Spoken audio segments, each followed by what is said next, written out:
So hello fellow Earthlings, this is Earthling 6455463728 and I'm talking today about Paul Stamets. He is Joe Rogan's guest on Joe Rogan's podcast, and he was on 2 years ago and 5 months ago. And I just watched both episodes back to back. I wanted to see if there was anything new that he was talking about, and not so much. He gave a lot. He gave two stories that really stood out to me, as in cautionary tales of taking mushrooms. One story was when he and a friend took a mushroom that had not been reportedly consumed previously.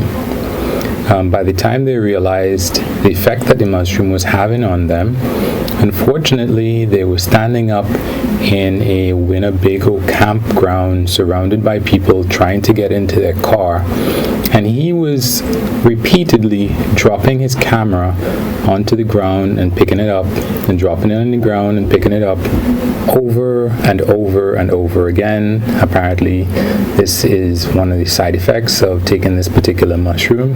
Just so you know, this guy is an expert on mushrooms and funguses, and he has loads and loads of patents apparently on maybe different compounds that can be derived from mushrooms for lots and lots of different purposes. He's written a lot of books, he's talked to a lot of people, he's a proponent of psilocybin. This is something that Joe Rogan is really into as well. It gives you, it's basically when you eat shrooms, those kind of psychedelic mushrooms. Apparently he took a lot of them when he was younger. That was one of the stories. And he doesn't take so much anymore. Maybe once a year he might. He was saying that I think he was high when he was on the show last time. Maybe you could look in that. Maybe that's the reason why he was talking about the fact that portobello mushrooms was talking about them was a threat to his life, and maybe that's why he clammed up as Joe Rogan was joking with him about it. So he just stopped talking, and Joe had to be really nice as a host and say, I respectfully will no longer ask you anything about it. And Joe, he was like, yeah, thank you. But I'm kind of like, if you're a guest on someone's show and something might be a threat to your life, you can just joke about it and move on to another subject. You don't just have to clam up on what for many people is a listen-only show. So they don't know if Joe was holding a knife to your neck and you just suddenly stop talking. That's kind of weird. Maybe it's because he was high that time. Because this time there wasn't anything quite like that. As I was saying, this experience that he was mentioning was like a cautionary tale to taking mushrooms. Now, he also says, Joe Rogan brought up this time that, hey, mushrooms can be dangerous for people to consume. And he's like, not really if you know what you're doing. Which is kind of like, yeah, they are dangerous unless you know what you're doing. I guess there's two different ways of putting it. But like I said, he took this mushroom with his friend, and when he kept picking up and dropping his camera over and over again, when he turned around to look at the people who were watching, they were holding their kids close to them, and a whole bunch of them were looking at him. So he said they left their car, which they were attempting to get into and drive. They left the doors of the car open, and they ran across the road to get into the place where they were staying, because he was like, when he first started saying his story, he's like, I don't know why we drove, because it was across the street. But they did, and he left the car with the car doors open. He ran to the shack, lost track of his friend, got into the door, fell down on the floor, and started to convulse, he says. And while he was convulsing, he felt good when he was convulsing. He thought that it was bringing him a little bit back to reality. So you think to yourself, okay, it's just going to be a little bit. No, it was 12 hours of this, apparently. And that is not the worst part of it. Apparently, a friend of his was telling him a story about when he was on a hiking trail, I think, and people came, maybe because they knew that he knew something about mushrooms, and they came up to him and they asked him to help. And when he got to where they were pulling him to, there was some biker dude sitting on a bridge, and he was swinging his legs underneath him and jumping off of the bridge and falling right onto the rocks below. Now, as he's describing it, it's not that high, maybe 6 or 8 feet. But of course, it's enough to damage the person, and the person was covered in blood, apparently. And they would get back up onto the bridge, swing the legs underneath them, and jump off again. Because this mushroom, one of the effects, is apparently to cause people to do this kind of repetitive action. Like, I dropped my camera. You bend down, you pick it up. Oh, I dropped my camera. And he would drop his camera again. So that happened to him, and based on the dose, he was out for 12 hours, convulsing off and on, I suppose. And this other person who consumed the same mushroom was throwing himself off of a shallow bridge and hurting himself over and over again on purpose. And then he was like, well, I've often been concerned that I might be called as an expert witness with respect to this thing, because if somebody was watching like Tales from the Crypt and they saw a knife, this could probably be insanity defense kind of thing, is what he's saying. So I don't know that those were two great stories to bring on or talk about on Joe Rogan. But in a previous session, one video that I saw of him before I went on Joe Rogan, because somebody else was talking about him, which is how you get into some of these wormholes, right? Basically, Joe will be talking to somebody and they will mention their friend, and Joe will say, we had him on the podcast, and da-da-da-da. So that's how I found Paul Stamets. Anyway, the next really positive story that he had, or actually the previous really positive story that he had, that kind of leaves you, I don't know, if you're me, a little disappointed, is one day his mother calls him up, and I guess she doesn't want him to be upset or worried. It turns out that she has cancer, and she has some enlarged lymph nodes, and she has breast cancer. And he's like, well, why didn't you tell me, Mom? And he's really concerned and worried. And she's like, well, these Christian people came around, and I guess they took a look at me and they said, you don't have cancer. So she just let it ride, because the Christian people told her she was fine.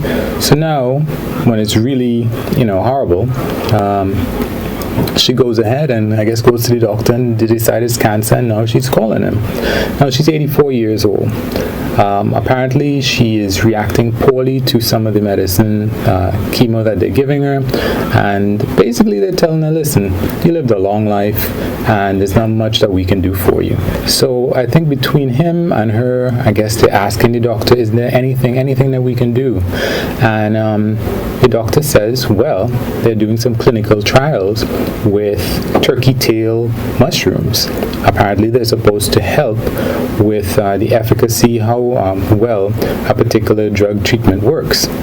So as it turns out, he's a fungal expert, and this is turkey tail mushrooms, and he knows about it. And this is where you would want to know more information, but they do a lock, slip, and a jump, and they say basically now she's 94. She was 80 something before. She's 92 or 94 now, and she got over stage 4 cancer, terminal cancer. Basically, they were telling her there was nothing you can do. Now, you see that part? That got me really interested, right? Because you saved the life of your mother, and you're really touched when you're telling it both times, what I saw before and when I saw you on Joe Rogan, and I'm excited. So I want to hear the stats for this turkey-tailed mushroom trials. Give me some more information. There's none. There's no more information. His mother survived, is it 8 or 10 years more? And I guess that's really great. But This is the first time I've ever heard of these turkey tail whatchamacallits, and of course, there's been a long time. There's been about 8 or 10 years since his mother took it. Everybody should know about this thing now. Or he should be saying, yeah, and we revolutionized cancer treatment. But that's, at least I don't know anything about it. Maybe people who are taking chemotherapy, maybe they know about it. Anyway, now Joe Rogan is a font of knowledge about, just like any of us. I don't know if you guys have noticed it, but everybody knows so much about the things that they're interested in. You could look at somebody and be like, oh, that guy's a loser, he doesn't know anything about blah, blah, blah. You get him talking about the topic that he's interested in, and he is going to seem like a genius. Well, Joe Rogan is by no means anything like that. He's a successful comedian, etc., etc., famous podcaster, etc., etc. But what I mean to say is that he knows his business about a variety of topics. I mean, like, somebody will be talking about something that's fairly technical, and all of a sudden Joe will just, ask a question that basically proves, yo, I've been following what you're saying, and no, I don't really agree with it. And I'm like, oh, wow. But again, I say all that to say that listening to the podcast back to back, I get to hear a lot of the things that Mr. Stamets is saying in both podcasts. Like all the bees are dying, and funguses might be the solution to that if we give the bees the opportunity to, well, there's certain funguses that he has discovered can help the bees, for one thing, and that 80% of the bees are dying every year. That one is, come on, man. You can't have 80% of the bees die every time that you're on. Because if 80% of those bees die, and then 80% of that 20% dies, then you have, the bees are going to be already dead, okay? You can't be on 2 years ago and 5 months ago and we still have bees. Not at the rate that you were warning us about. Then, Joe shows him some lion's mane fungus that he got from China. And last time you already mentioned, don't get stuff from China. It probably has a whole bunch of lead and all this other stuff. He talked about people who are victims of PTSD. They might be able to benefit from psilocybin, and also people with respect to who are addicted might be able to benefit from it as well. They talked about low dose, daily low doses. It's another name for it, I can't remember. But basically they went over, a lot of ground. And some interesting facts. One, apparently the podcast that was 5 months ago has 2.9 million views. The one from 2 years ago has like 5.9. It's 2.4 and 5.9. So it's been 5 months. Maybe people might come back on, but I guess people are not as excited the second time for whatever reason. I don't know. But maybe because they remember, a lot of, and the other thing is that the two podcasts, they ended with, one of them ended at 2 hours and 11 minutes, and the other one ended at, 12 minutes, and the other one ended at 2 hours and 13 minutes, 45 seconds maybe. I was like, wow. And who sets the time for that? Who sets, I can be on for 2.25 hours and you get within 2 minutes of each other? I don't know. That's kind of funny. But there were a couple of things that Joe, I guess, he did not retain from the first discussion that they had. But all in all, I was kind of excited, especially to hear about how his mother recovered from, the terminal cancer diagnosis. But I was kind of disappointed not to get any more hard evidence with respect to that, as well as a couple other things. Oh, right. I remember he said that on his deathbed, his father wanted to do a mushroom trip with him, and he said no, because he thought that he would shake the foundation of his father's appreciation of his life and his religion.